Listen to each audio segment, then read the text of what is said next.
القلعة البيضاء بلمساته الساحرة واللي أهلته أنه ينضم للمنتخب المصري، ولولا الإصابة كان زمانه دلوقتي بيشارك في البطولة الإفريقية بالجابون.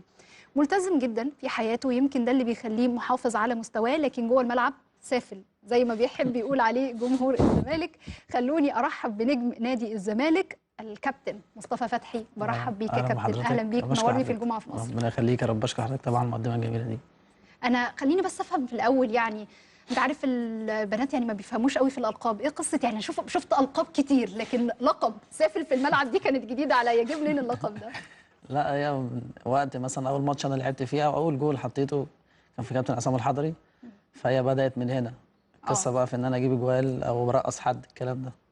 فعلشان كده بتفرح. طب باللقب ده ولا كنت بقوله انا خايفه منك يعني لا كنت عادي عارفه ايه مش الاخبار؟ مشكله. لا بتفرح باللقب ده، عادي بتتبسط يعني بيه؟ عادي. لان هو معناه انك نجم كبير في لا الملعب، في يعني ما الملعب حدش بس بيقدر الحمد عليك. لله.